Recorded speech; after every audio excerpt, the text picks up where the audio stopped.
Okay, so in today's video we're going to talk about whipping the driver through. Now this video has been prompted by a couple of students of mine actually, who have recently been sharing some of their information from the rounds of golf that they've been recording with the Hole 19 application. Now I've recently teamed it with Hole 19.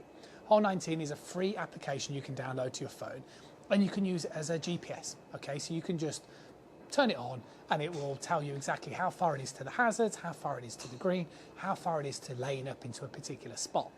And a couple of my students had recently been sort of just, not I say struggling with the game, just trying to find areas of improvement. So they took some screenshots and they sent to me where their drives went during a round of golf. And I found that was really useful information.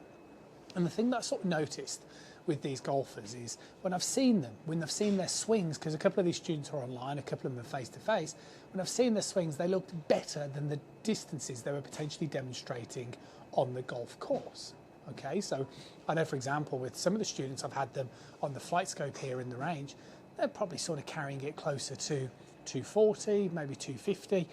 And with the course, sort of noticing they're getting just to that sort of 220 area. So there's something massively different happening between what they're potentially doing on the course as opposed to what they're doing on the range. And this is what sort of prompted this idea of really whipping the golf club through. So there's two things that we need to learn to be able to whip the golf club through. The first one is that we need to learn how to rotate around a tilt.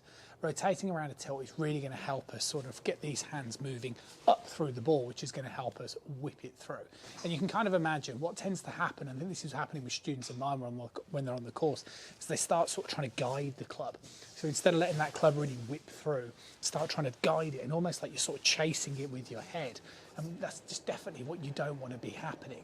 I see this type of movement a lot with online students that reach out for help, and their sort of first move in the golf swing is they sort of fire this side forward and the head tends to move a bit this way, and then everything gets a little steep and end up having to hit it this way. And that's exactly what we want to be avoiding, just so we're painting a real picture in terms of what to rotate around a tilt.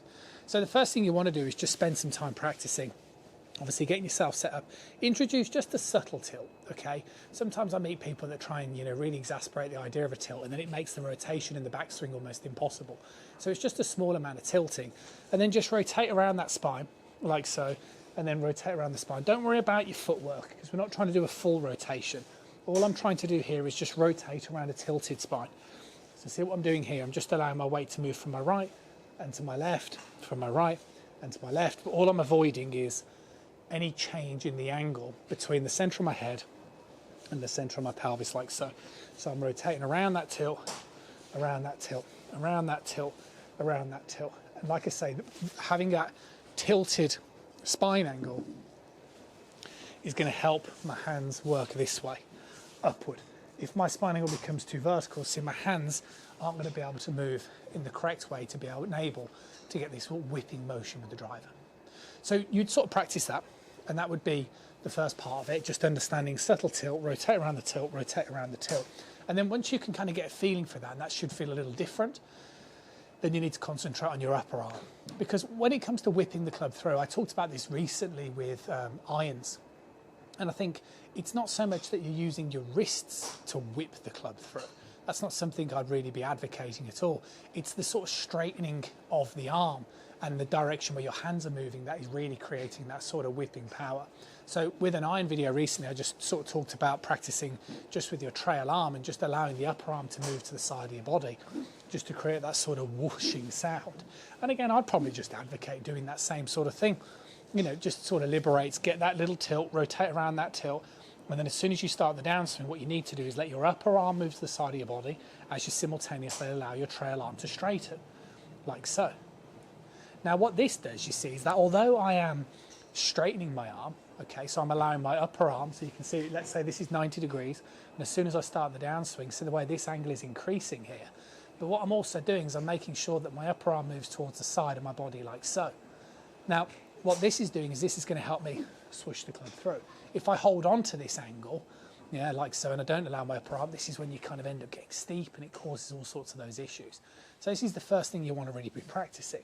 But as you'll sort of notice, if I sort of pause in this impact position here, you can see the way my wrist would still be angled in such a way, which means that I'm not using my wrist to create the whipping through. So that's an important thing to sort of notice. It's a case of my arm is moving like so. It's not a case of I'm using my wrist to generate that sort of whipping power, and that's certainly something you don't want to do. And you could do this against, if you get a little lost with this, do it against the wall at home. Obviously slowly, but just sort of practice getting your hand flush towards the wall at home as you get that same sort of feeling of keeping your head back. And this again would just be a simple feeling for how we're trying to get that club moving.